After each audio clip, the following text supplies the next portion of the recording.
Santa Fe Radio 91.1, los reportajes imprescindibles para escuchar en la mañana de la gran radio de Santa Fe. Está el ministro José Goiti en línea, estamos en aire de Santa Fe, estamos en Ahora Vengo. Bueno, primero para saber si lo tenemos en línea, porque por ahí se corta, no es tan fácil las comunicaciones. Hago esta introducción previamente, saludándolo, ministro, lo saluda Luis. Ah, estamos con imagen, qué bueno. Bueno, entonces estamos en línea. Está Agustín, está Beba, está Alejandra, Adriel. Bueno, qué golpazo que recibimos. Digo porque los números son tan fuertes, tan contundentes. Yo antes, ¿tenemos el audio del ministro de aquel momento? Chicos, ¿me están escuchando? ¿Está el audio? Bueno, ministro, buen día, Luis. ¿Cómo le va? ¿Qué tal? Un gusto. Buen día, ¿cómo le va?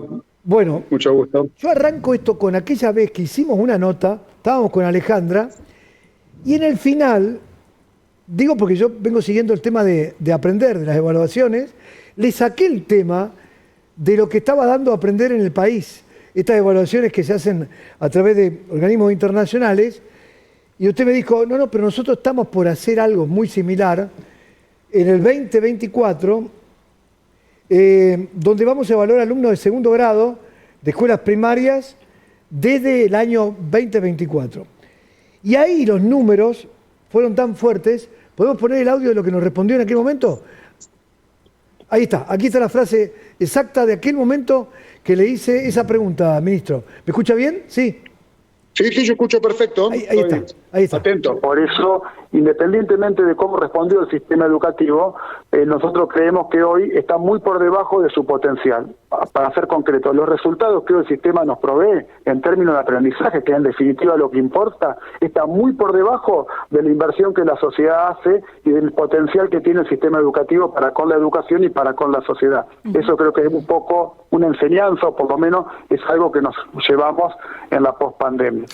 Bueno, entonces hasta ahí decía usted que lo que invierte el sistema educativo generaba números que no iban en correlación con la inversión.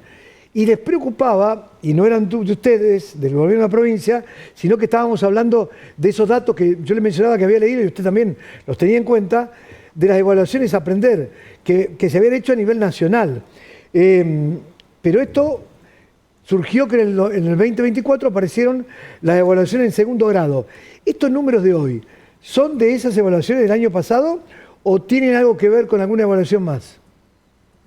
No, efectivamente, cuando nosotros el año pasado tuvimos esa conversación, el problema ya existía, porque este no es un problema nuevo, y que, digamos, el sistema, pero sobre todo la política y quienes tienen que conducir el sistema, inclusive quienes analizan el sistema, lo vienen planteando desde hace tiempo. Se viene planteando hace tiempo un déficit de aprendizaje, y un déficit de aprendizaje mucho más severo y mucho más preocupante y dramático en la lectoescritura.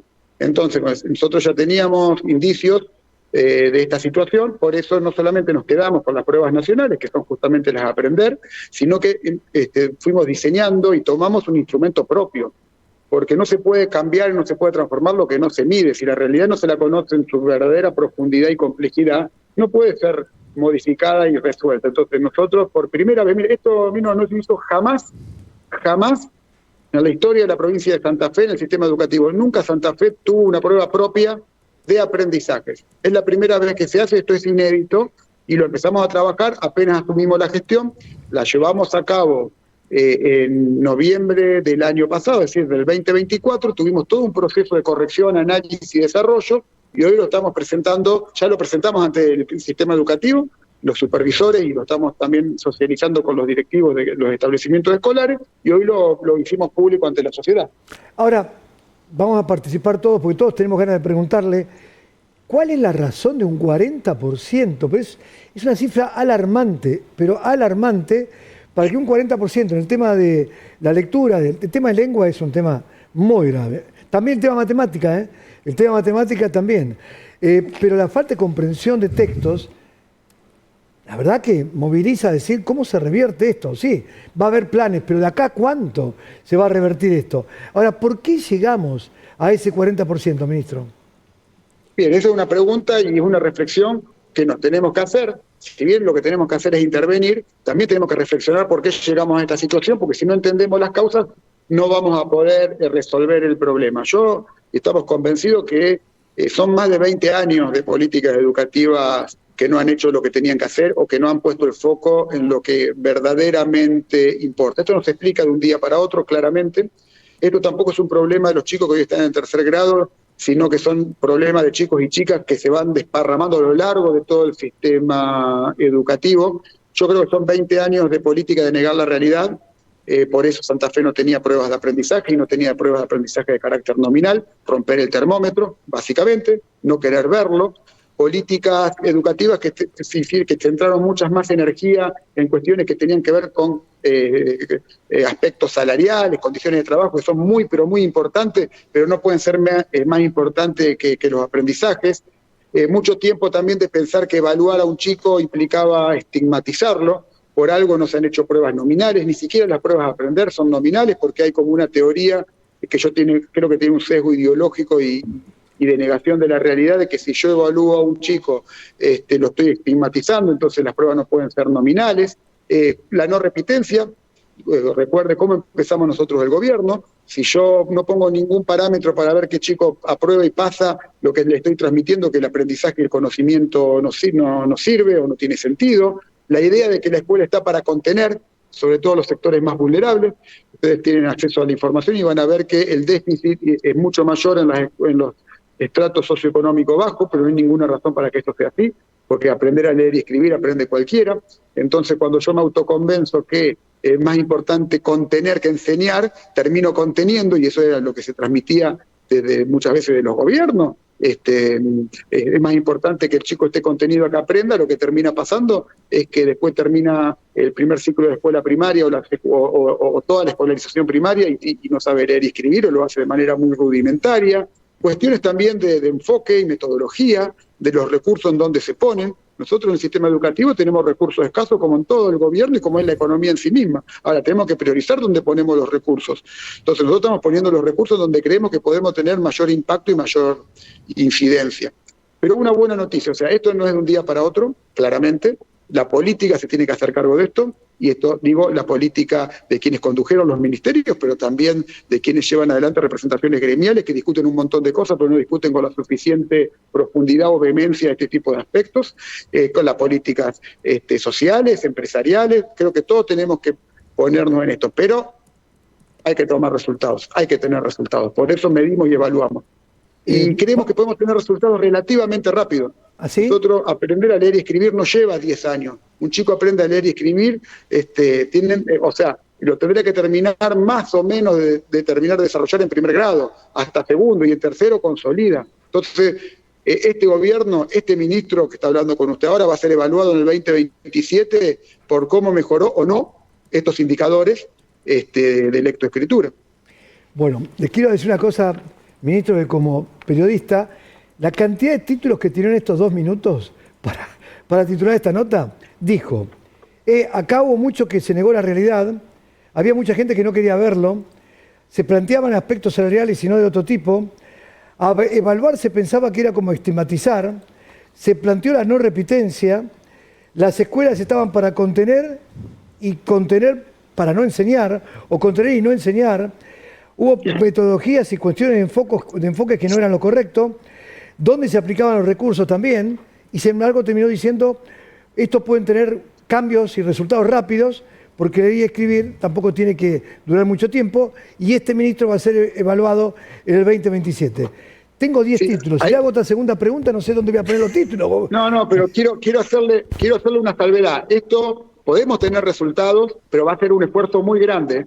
El sistema educativo, mire, los docentes del Plan Raíz y los directivos de cada una de las escuelas primarias de nuestra provincia están haciendo un esfuerzo enorme, y el gobierno. Esto va a llevar esfuerzo, mucho esfuerzo, pero lo podemos lograr y podemos empezar a tener resultados y a mostrarlos, relativamente rápido. Quiero hacer una aclaración que la evaluación se hizo sobre los estudiantes de segundo grado del año pasado que no estaban en el Plan Raíz. El año que viene, cuando la volvamos a hacer en el mes de octubre-noviembre, deberíamos tener alguna mejora, porque ya estamos trabajando en el tema. Yo, para que tengamos también una contextualización del problema, pero también de las soluciones. Cuando el ministro dice plan raíz, yo agrego, es el plan de alfabetización que el año pasado comenzó a desarrollar el Ministerio de Educación de la provincia. ¿Sí? ¿Está bien? Totalmente, el año pasado lo hicimos para primer grado en todas las escuelas primarias de la provincia de Santa Fe, y este año lo hacemos en primer grado y en segundo grado, es decir, estamos hoy llegando a más de 104.000 chicos y chicas en primer y segundo grado, capacitando a casi 8.000 docentes, digamos, a lo largo de todo el año. Editamos prácticamente 500.000 volúmenes. Estamos en un volumen de trabajo muy, pero muy importante, que a veces es silencioso, no se ve. En las escuelas sí, mucho, porque yo le hago un desafío, usted que sí tiene un gran despliegue, una radio que tiene un despliegue enorme. Si ustedes van a cualquier escuela de la provincia de Santa Fe hoy, y entran a un primer grado o a un segundo grado, van a encontrarse que todas las escuelas están trabajando el mismo material, la misma novela y el mismo libro con un mismo enfoque. Eso no pasaba, creo que desde Sarmiento. Si usted mande un movilero a cualquier escuela, entre y pregunta, ¿qué están trabajando hoy en primer grado? Y le van a decir que están trabajando el material del Plan Raíz, váyase a Gato Colorado o a Wilre Labor de Boy en el sur de la provincia de Santa Fe y se va a encontrar con el mismo material. Eso es política de Estado. Acá tengo uno de los productores nuestros, dice, es verdad, lo que está diciendo, mi nena va a primer grado y es cierto. ¿Cómo es que decía Hernán? El lunes tuvieron, ¿qué cosa? El lunes tuvieron el encuentro de lectura en el marco del Plan Raíz. Me dicen Hernán, que es productor y que tiene su nena en primer grado. Así que no mintió, está en lo cierto. Bueno, pero más allá de eso, quiere decir que se unificaron los criterios. Eso que por ahí decíamos, que acá se cuestionaba el tema de los enfoques y la metodología. Ahora se unificó y de alguna manera se trabaja con el docente. ¿Así es la postura? Por supuesto, mire, ha habido durante mucho tiempo, yo he sido parte de ese debate, un debate académico, teórico de los enfoques, pero que en definitiva es un debate académico y nosotros tenemos que tener respuestas concretas. Por lo tanto, unificamos en un enfoque que denominamos un enfoque equilibrado. La academia puede seguir discutiendo y probablemente en algún otro momento cambiemos, porque esto no tiene por qué ser dogmático, sino que todo lo contrario, tiene que ser más pragmático en torno a resultados, pero entonces unificamos el enfoque, porque durante mucho tiempo también había un enfoque mucho más problematizador, que no está mal desde el punto de vista teórico, tiene buen sustento teórico, pero no es aplicable a la realidad santafesina, no es aplicable, o por lo menos se ha aplicado y no ha dado resultado en los últimos 20 años. Entonces, efectivamente, ¿qué decisión tomamos? Enseñarles, mire, esto es del inicio de los sistemas educativos con convenio que decía a todos todo. El sistema educativo democrático es aquel que a todos le enseña lo mismo. No a uno de una manera y a otros de otra. Nosotros, a todos los chicos, estén en el colegio más céntrico de la ciudad de Santa Fe o en el barrio más periférico, le enseñamos con el mismo enfoque, el mismo método, el mismo material y la misma capacitación. Eso es el ADN y eso es la marca distintiva del sistema educativo público que hace la diferencia, porque en definitiva lo que charlábamos al principio, el sistema educativo tiene una sola manera de incluir, que es enseñando. Es el aprendizaje la herramienta de inclusión. Y donde más problema económico hay, es donde más tenemos que enseñar y mejores resultados tenemos que tener, porque ahí igualamos realmente, ahí proveemos de mejoras oportunidades a aquellos que menos las tienen, porque hay chicos y chicas que aprenden en la casa a leer.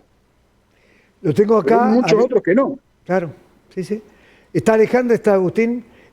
Vamos a meternos ya en el tema de los números. Que sí. Estuvimos charlándolo con Agustín, con Luis, y está bueno que lo podamos charlar con usted, ministro, para ver también qué lectura hace de por ejemplo, las diferencias que hay en el perfil lector por gestión, ¿no? De gestión privada y gestión pública. También, que es muy impactante, fundamentalmente en los chicos que están como prelectores y principiante 1, digamos, exacto, que por ahí son los más vulnerables. Y la diferencia que hay entre la gestión pública y la privada, ¿qué lectura hace de eso? Bien, fíjese, si ustedes lo analizan, van a ver que nosotros terminamos por una cuestión, esto tiene 5 perfiles, por una cuestión gráfica lo definimos o lo llevamos a 3 perfiles que nos permiten hacer una especie de semáforo. entre rojo, que es lo que tenemos que cambiar rápidamente porque es una situación entre desesperante y crítica, el amarillo, que están en un proceso de llegar a verde, y el verde, que es el deseable, digamos. Sí. Entonces, de esa manera, cuando usted ve el amarillo, son parecidos, inclusive el amarillo es superior en la privada, pero cuando vamos a los extremos, vemos que el rojo es notoriamente superior en la pública, mientras que el verde es notoriamente superior en la gestión privada. Yo no quiero hacer afirmaciones apresuradas, esto va a llevar mucho análisis, pero tenemos algunos indicadores. Uno sí, claramente, seguramente son los perfiles socioeconómicos, pero también en la educación privada hay escuelas en barrios, digamos, vulnerables, humildes y demás. Yo creo que en parte eso es una especulación. Bueno, no una especulación. Hay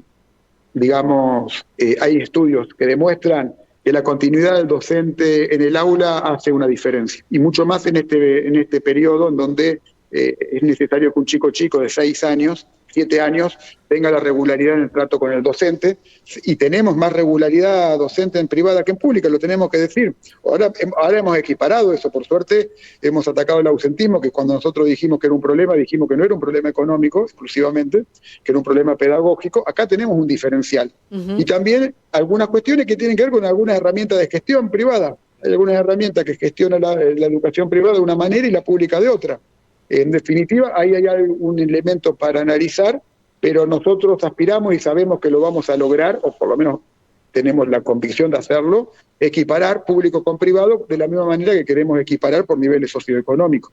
Esto lo vamos a hacer, pero hay algunas herramientas, algunos elementos, y la continuidad docente no es menor, y el tipo de gestión no es menor, que seguramente inciden en los resultados de la misma manera que también evidentemente inciden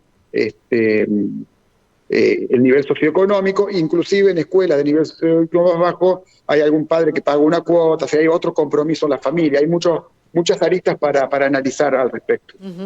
Ministro, la verdad que resulta, primero que nada, interesante poder observar estos datos, y también hay como una cantidad de consultas que bueno, sería imposible hacer solamente en una misma entrevista, pero por un lado, consultarle por esta cuestión que decía el nivel socioeconómico. ¿No es la misma la realidad que tiene un estudiante quizás del centro o el macrocentro de la ciudad de Santa Fe o Rosario con alguien de la periferia? Sobre todo porque hay quizás alumnos que, por ejemplo, tienen que ir a comer a una escuela o van a una copa de leche por la cuestión de la alimentación, etcétera. Esa cuestión, ¿de qué forma la piensan abordar, o si es factible aplicar la misma educación para una persona que quizás no tuvo la alimentación necesaria en sus inicios a una que sí? Y si la consulta que conecto, esta cuestión que por ahí se ve las diferencias adentro de una ciudad, ¿se ve también las diferencias dentro de la provincia? Digo, ¿es lo mismo el norte que el sur, que el centro, el oeste? Bien, es interesante la pregunta porque hay que correrse del lugar común. Porque ¿qué problema tenemos muchas veces? Que nosotros rápidamente sacamos algunas conclusiones apresuradas, muchas veces son autojustificatorias. ¿Por qué llegamos a esto? Llegamos porque muchas veces generamos explicaciones que justifican lo que yo no estoy haciendo o transgiversan la realidad. Por eso es que no estamos evaluando y midiendo. Entonces, a ver, vamos a desmistificar algunas cuestiones. Punto número 1, 38,8, casi 40% de estudiantes que están en una situación crítica, que son casi 20.000 en toda la provincia, es transversal. No podemos decir que es exclusivo de la escuela pública. Tenemos en todas las escuelas, públicas y privadas. Es transversal. No es un problema exclusivo de la educación pública, quiero decirlo también. Punto número 2, aún la educación privada no es sustancialmente mejor que la pública y tiene dificultades muy grandes porque está dentro del propio sistema. Entonces, los resultados de la educación privada, cuando uno lo mide en función de los recursos, inclusive de dónde vienen los chicos, tenemos un problema en la educación pública, pero también tenemos un problema en la educación privada. Porque el verde que está en la educación privada no hay ninguna razón para que no sea mayor, o puesto al revés, el rojo que tenemos en la educación privada no debería existir, y sin embargo existe. Entonces ahí ya tenemos una primera abordaje. Tenemos un problema en todo el sistema, público y privado, y todo el sistema está abajo. Aún los que están en verde podrían estar en mejor situación. Punto número 1. Punto número 2, factores asociados. A ver, justamente en parte por ese tipo de análisis que estamos donde estamos. ¿Por qué? Porque si yo como ministro de Educación digo, bueno, el problema es que el chico no comió, cosa que es relativo, porque los chicos comen a la escuela y Argentina tiene un problema de alimentación, pero no es tan crítico y tan grave como en otros países. Si yo pienso que el chico no aprendió a leer y escribir o no lo hizo correctamente porque hay condiciones sociales que se lo impiden, ¿qué estoy haciendo como ministro de Educación? Me estoy sacando el problema encima. Estoy diciendo, resuélvanme el problema social, resuélvanme el problema económico y luego pídanme que yo haga mejor o que no tenga estos resultados. Eso es una falacia. Es una falacia.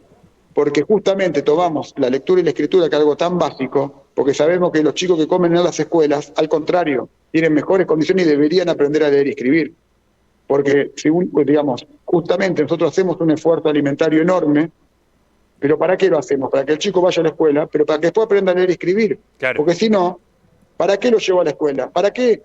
O sea, es más cómodo, no más cómodo, sería más económico generar un gran mecanismo de contención social en donde los chicos estén atendidos, cuidados y con alimentación, ¿no? Y no enseñarles. Entonces, no hay ninguna razón para que ningún chico no aprenda a leer y escribir bien, en cualquier condición, y mucho menos en los chicos que van a comer a la escuela.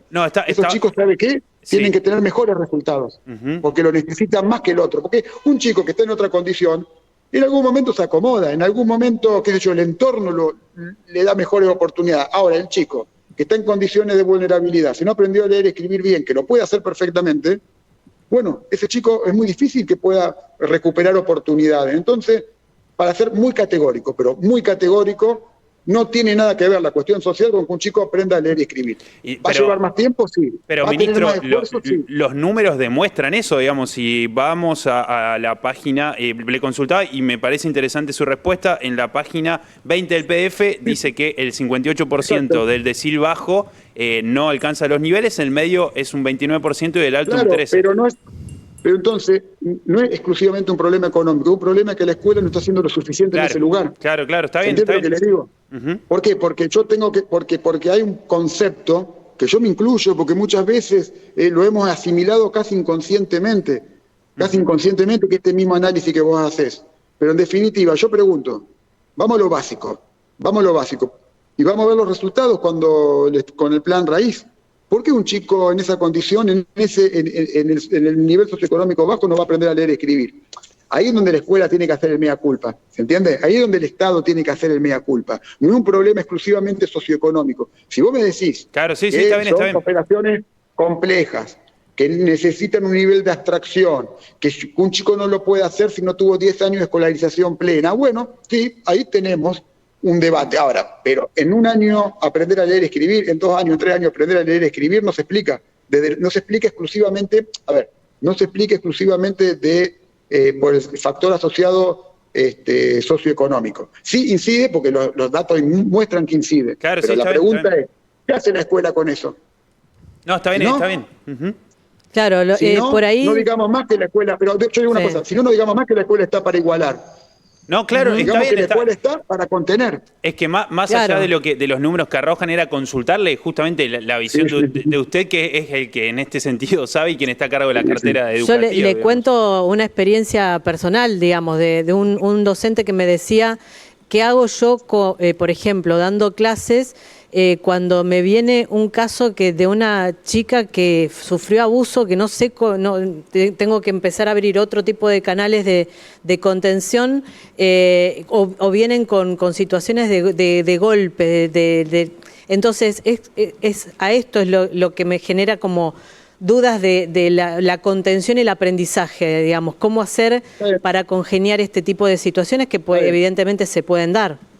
Claro, pero tomemos ese caso y analicémoslo con un poquito más de profundidad. Bárbaro. ¿Yo puedo homologar todo el sistema a esos casos extremos? No. Yo tengo 19.534 chicos que prácticamente no saben leer y escribir. ¿Se explica desde ese lugar? A lo mejor los 4.500 chicos que no leen 2 palabras, que hicieron primero y segundo grado, y no leen 2 palabras. Ahí sí, seguramente hay factores más críticos, y los vamos a trabajar. Esos factores más que por eso es nominal, para ir a ayudar a esa docente con ese caso. Pero Eso nos pasa mucho como argentinos, y nos pasa mucho en la política, y nos pasa mucho cuando nos queremos autojustificar. Tomamos casos puntuales y queremos justificar un resultado global por condiciones que son minoritarias. Nos pasa en todo. Entonces, lo que usted me dice tiene razón, y cada vez pasa más, pero no explica, no alcanza para explicar estos resultados. Entiendo. Sí. Eso es lo que yo a veces, yo entiendo la pregunta de usted y sé que es una pregunta correcta y que es algo que pasa, pero digo, pongámosla en la verdadera dimensión y no nos justifiquemos, digamos, por esos casos. Tomemos, y yo no digo dejar ese caso de una chica que fue abusada, que probablemente, justamente, mira, es un buen ejemplo. Un chico que llega a segundo grado sin leer, hay que ver qué pasa. Sí. Entonces, ¿qué mejor que hacer una prueba nominal que a mí me ponga foco sobre ese chico? ¿Por qué no se hizo nunca nominal? Yo me pregunto, ¿por qué no hicimos nunca una prueba nominal para saber que Juanita no sabe leer? Y ver qué pasa atrás de eso. ¿Y por qué cree Vamos a ver qué usted, pasa. ministro, que no se hizo hasta ahora? Yo creo que la política digamos, pero no solamente en educación, en muchos otros aspectos. En algún momento no se medía la inflación. Sí. Pero bueno, porque a ver, la política no quiere mirar los problemas que siente que no puede resolver, que siente que le resultan incómodos, que siente que los comprometen. No hay otra explicación. No, yo al revés, a mí me cuesta explicarlo. Yo pregunto, ¿por qué no hubo pruebas nominales? ¿Por qué las aprender no son nominales? Me cuesta justificar el por qué. Entonces, al revés. Yo creo que tiene que ver mucho con un aspecto de negación. Tiene a veces una negación inconsciente, pero otra vez una negación consciente. Digamos, todos generamos mecanismos de autodefensa ante situaciones que nos duelen. Pero quien toma decisiones, quien asume responsabilidades en la política, no puede tomar ese camino. Por eso esto nos sirve para poner en dimensión todas las discusiones que estamos dando, porque siempre discutimos cosas, muchas veces que son o muy abstractas o tan específicas que no representan la realidad. Bueno, esto sí representa la realidad. Nos quedan 2 minutitos, sabemos que nos quedan 2 minutos, mire cómo soy capaz de pensar y llego hasta su cerebro y sé que quedan 2 minutos. Después le voy a decir la fórmula. 1. ¿Van a compartir estos resultados con la Nación? 2. ¿Cuándo se sabrán algunos resultados de matemática que me parece que son tan parecidos a estos, o no sé si no son más complicados?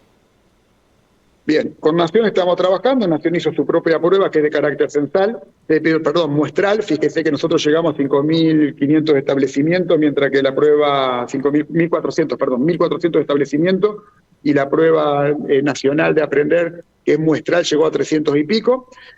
Nosotros llegamos a más de 50.000 chicos y chicas, y la prueba nacional llegó a 5.000, o sea que no son homologables porque son distintos el enfoque y sí son consistentes, son parecidas en algún punto, pero no son comparables. Pero estamos compartiendo información, claramente estamos compartiendo información, e inclusive tenemos un conjunto de 524 escuelas priorizadas, en donde está el 80% de los preelectores, y vamos a trabajar en conjunto para revertir esto. Y la segunda parte me olvidé, perdón. Sí, ¿cuánto tendremos de matemática? Bien. Esto tiene que ver también con, digamos, cómo ponemos el foco. Nosotros en matemática hoy no tenemos el mismo foco que en alfabetización. ¿Pero por qué? Tiene una explicación por qué. Primero, porque no podemos hacer todo al mismo tiempo, con este nivel de profundidad, con este nivel de profesionalismo y de recursos. No quiere decir que no lo vayamos a hacer con matemática, y no quiere decir que no lo estemos haciendo también con un programa de comprensión lectora que estamos por presentar brevemente pronto, de 4º a 7º grado. Pero hay estudios muy consistentes también que demuestran que si no hay una alfabetización sólida, es difícil avanzar también con cuestiones matemáticas, o digámoslo a la inversa. Una mejor alfabetización mejora los resultados en matemáticas, porque en definitiva la matemática se aborda siempre de conceptual. Se escucha. Se tildó un ratito. Perdón, se me fue. No, la matemática requiere del código escrito, ¿se entiende? Claro. Pero entonces, para ser concreto con la pregunta, hoy no tenemos el mismo de consistencia y no tenemos la misma capacidad de respuesta. Yo le voy a ser siempre absolutamente honesto, para la lectoescritura que para la matemática. Esto es un proceso, nosotros priorizamos y ponemos los recursos en base a una priorización, porque quien quiere hacer todo miente o no hace nada. Bien, como no somos de la misma época, porque hay una diferencia de edad, pero somos parecidos, Antes, cuando vendían un CD, decían bonus track. Así que no me puede decir que no, porque Alejandra tiene la última pregunta, el bonus track de este reportaje. No, ministro, bueno, pero es para saber si en definitiva no va a haber o si están evaluando algún tipo de convocatoria al sector docente en la negociación paritaria, o ya es algo que para ustedes es un tema cerrado. No, mire, la cuestión paritaria está bastante saldada porque ha sido una propuesta para el conjunto de los empleados públicos. Un gremio hizo medida de fuerza y 2 gremios no aceptaron. Eso se está trabajando también en el ámbito de economía, gobierno y trabajo. No es una decisión particular, pero no me creo que, a ver, tengo que ser claro porque y hablar sin eufemismo. No es lógico que habiendo aceptado la mayoría de los gremios, prácticamente todos los gremios, la propuesta, esta se rediscuta con un solo sector. Básicamente esa es la postura. Bien. Un gran abrazo, gracias por su tiempo y nos encontramos siempre para tratar de saber un poco más cuánto más podemos hacer desde cada uno de los lugares por una educación mejor para nuestros chicos, que son el futuro. Gracias, ministro. No, gracias a ustedes. Siempre tenemos mucho para hacer y esto la verdad que es apasionante y vamos a salir adelante si hacemos las cosas bien. Muchas gracias. Hasta la próxima. El ministro de Educación, José Goiti, en aire. En la primera pregunta metió 5. Sí, metió, te digo que difícil de seguirlo para el tweet, pero lo seguimos. Dijo, hay mucho que negar.